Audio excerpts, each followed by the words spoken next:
Bienvenidos a mi canal. En este vídeo os voy a contar la historia del Imperio Alemán.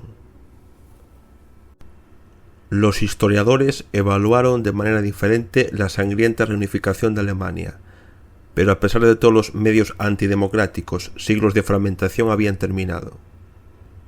La proclamación del Imperio Alemán influyó en el mayor equilibrio de poder en Europa. El imperio formado se convirtió en la potencia más grande de Europa, que incluía tierras alemanas semiautónomas. La población estaba representada principalmente por alemanes, pero también había daneses, polacos y franceses.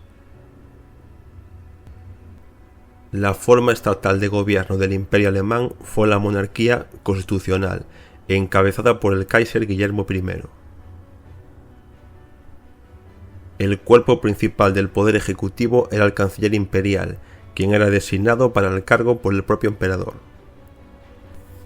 El parlamento bicameral estaba formado por el Bundesrat, la Cámara Alta, que incluía 58 miembros, 17 de ellos de Prusia, y el Reichstag, la Cámara Baja, que estaba representada por 382 miembros elegidos por la población mediante sufragio universal masculino. También había un sistema multipartidista basado en el modelo de Prusia. La proclamación del Imperio Alemán fue solo el comienzo del proceso de unificación que posteriormente continuó durante varias décadas. Los símbolos nacionales se introdujeron en 1892. Sin duda, un gran papel en la unificación de las tierras alemanas perteneció al duro político y canciller de Prusia Otto von Bismarck. En el estado proclamado asumió el cargo de canciller imperial y de hecho obtuvo un poder ilimitado. En representación de los intereses de las élites, Bismarck se convirtió en el ídolo de la clase dominante, unida bajo la bandera del imperio. Con el apoyo del Partido Nacional Liberal, el canciller llevó a cabo una serie de reformas en el imperio en 1873, en el campo de las finanzas, la legislación alemana, los sistemas de gestión y la educación. La reforma educativa de Bismarck dio lugar a un fuerte conflicto con la Iglesia Católica Romana, lo que provocó un gran número de detenciones de sacerdotes y obispos. Como resultado, la Iglesia se separó del Estado y la Orden de los Jesuitas fue completamente expulsada de Alemania. El canciller prusiano Otto von Bismarck creó un programa de seguridad social.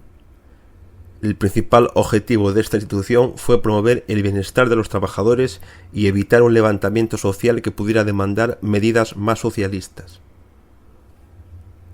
Entre 1883 y 1889, Bismarck puso en marcha tres medidas: el seguro de accidentes, la pensión por discapacidad y la pensión por jubilación a partir de los 70 años, cuando la esperanza media de vida al nacer apenas superaba los 40 años frente a los más de 80 años de hoy en día. A finales de la década de 1880, Bismarck rompe por completo con los liberales y toma un nuevo rumbo político, acorde con los intereses de los grandes industriales y agricultores. La ley excepcional adoptada por él, dirigida contra las actividades de las organizaciones socialdemócratas, sumió a los socialistas alemanes en la persecución.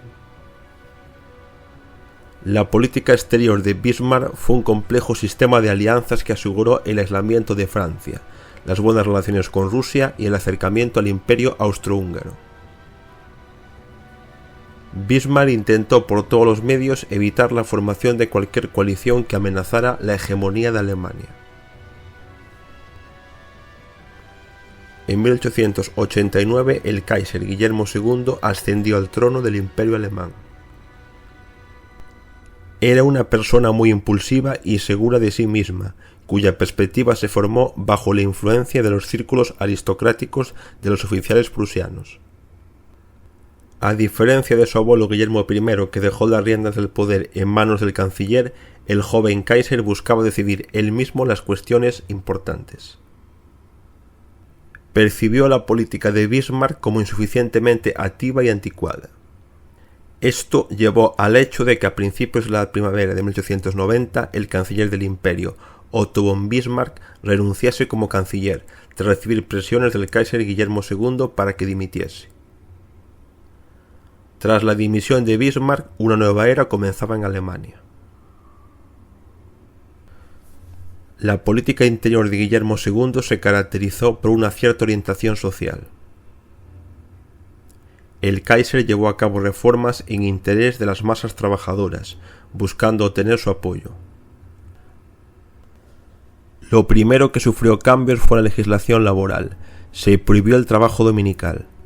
Se prohibió también el trabajo nocturno de mujeres y niños. Se prohibió el trabajo de las mujeres durante los últimos meses del embarazo. Y se estableció una restricción del trabajo de los niños menores de 14 años. Otro logro de su reinado fue la introducción de un impuesto sobre la renta progresivo. Cuanto mayor era la renta, más alta era la tasa impositiva. Con respecto a la política exterior, Guillermo II llevó a cabo actividades más agresivas, que eventualmente sirvieron como una de las causas de la Primera Guerra Mundial. A principios del siglo XX, Alemania estaba en la cima del crecimiento económico, por delante de Gran Bretaña y Francia. Logró alcanzar el segundo lugar después de los Estados Unidos. Gracias a los logros técnicos en el Estado, las industrias de construcción de maquinaria, metalúrgica y química aumentaron. La producción comenzó a mecanizarse y expandirse, y se desarrolló la ingeniería eléctrica. El país estaba cubierto por una red de ferrocarriles estratégicos. Se formaron también en esa época en Alemania grandes monopolios industriales y bancarios. Así, el potencial de las potencias europeas, acumulado hasta un punto crítico, se convirtió en el motivo del estallido de la Primera Guerra Mundial. El Imperio alemán abordó tarde el tema de las colonias y buscó cualquier posibilidad de redistribuirlas. Las organizaciones de mentalidad nacionalista, junto con los grandes industriales y la Unión Naval, lanzaron una vigorosa actividad de propaganda, pidiendo al gobierno que se apoderara de las colonias de Gran Bretaña, Francia, Portugal y Bélgica.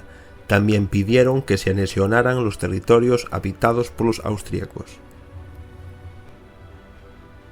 Su celo fue estimulado por un ejército fortalecido, que gracias a constantes inversiones presupuestarias, en 1914 tenía las mejores armas del mundo.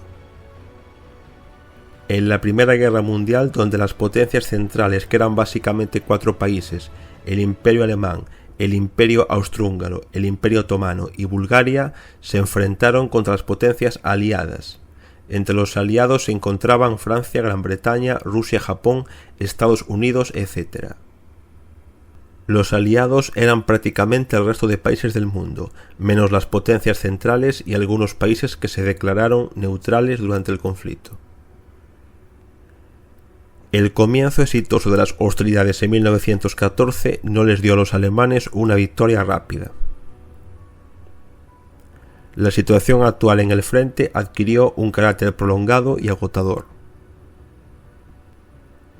A pesar de todos sus recursos económicos y humanos, Alemania se vio obligada a pasar a la defensa posicional.